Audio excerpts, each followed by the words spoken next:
Bonjour, c'est Amo Reptile, bienvenue sur ma chaîne YouTube. Alors aujourd'hui c'est la première vidéo que je fais sur la terrariophilie, plus exactement sur la Chiura flavomarginata et tout ce qui touche à la tortue palustre.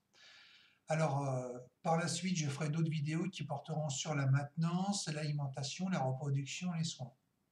Alors la vidéo d'aujourd'hui elle va porter sur l'acquisition d'une tortue. Alors moi ce que j'ai envie de vous dire c'est que quand vous achetez une tortue, ne la jetez pas sur un coup de tête. Parce qu'il faut savoir premièrement qu'une tortue ça peut vivre très longtemps, donc il faudra vous en occuper une bonne partie de votre vie, voire toute votre vie. Et deuxièmement, avant d'acheter une tortue, vous devez impérativement vous renseigner sur des ouvrages spécialisés que je vais vous montrer. Pourquoi? Parce que la majorité des vendeurs, au moins 80%, n'ont pas de compétences particulières dans les reptiles qu'ils vendent. Dans tout point de vente, hein. Enfin, la majorité. C'est pour ça que vous devez bien vous documenter. Parce que la base d'élevage d'un reptile, que ce soit une tortue, un serpent, un iguane, un varan, un caméléon, la base, c'est de reproduire en captivité les mêmes paramètres que l'animal trouve dans son habitat naturel. Ça, c'est fondamental. Sinon, l'animal va être carencé, il va s'ouvrir, il va risquer de le perdre à court terme. Pour ça, il faut bien se documenter, comme n'importe quel animal d'ailleurs. Donc là, je vais vous montrer les ouvrages que j'utilise. A tout de suite. Donc, comme convenu, je vous montre les livres que j'utilise. Alors, le premier, on va faire un petit plan rapproché pour mieux voir le titre de l'atlas. Attendez, juste un petit point. Ça s'appelle l'Atlas de la terrariophilie. Donc, c'est un ouvrage de qualité, écrit par des herpétologues, comme la majorité des ouvrages portant sur les reptiles. Donc, vous voyez, ça porte sur plusieurs sujets, la biologie, l'élevage, les soins, les espèces, les menaces et la protection. Donc, c'est assez intéressant parce que c'est un ouvrage assez complet. On va faire un petit tour. Donc, vous voyez, ça parle des conventions, de la réglementation française, donc des lois en vigueur sur la protection des espèces, donc celles qui sont peu menacées, beaucoup menacées ou très très menacées, des certificats de capacité. Et maintenant, on va aller un peu plus loin. Ça indique également la maintenance des tortues, maintenance aussi dans les régions nordiques. Donc, c'est assez intéressant. Ça parle également de l'hibernation. Bon, la maintenance pour les tortues terrestres, palustres, aquatiques. Donc, c'est assez, généraliste.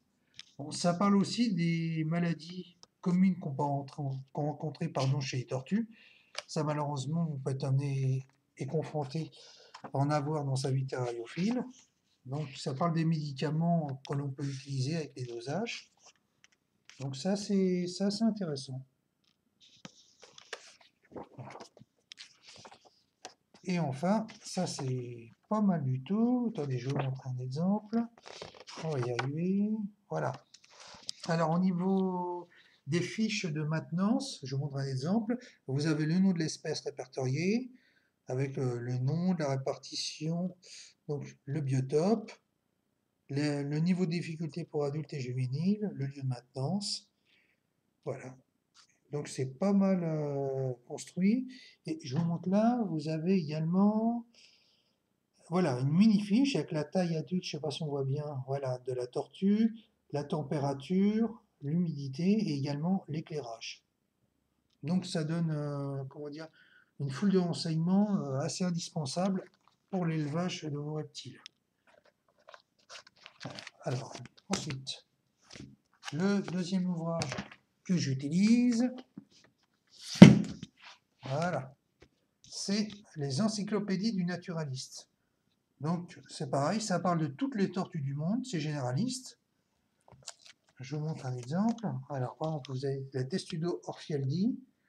Donc, ça décrit la forme, le lieu de répartition de l'animal, avec également une petite cartographie, voilà, colorisée en orange sur celle-ci pour bien qu'elle soit visible, une photo de l'espèce. Donc ça permet d'avoir un panel de renseignements plus important parce que chaque revue se complète les unes les autres. Donc c'est pareil, c'est bien construit. Et enfin, je vous montre le dernier. Et le dernier, voilà, qui est le guide des tortues. Donc c'est un complément aux autres revues. Donc ça ne porte pas sur la maintenance des tortues, mais plutôt sur la description. Exemple, la tortue boîte à front jaune. Voilà, donc avec... attendez, je vais faire un plan près. Voilà, avec la famille de la tortue, la répartition et l'habitat, les caractéristiques, des photographies. Donc ça complète le reste. Donc à conseiller également.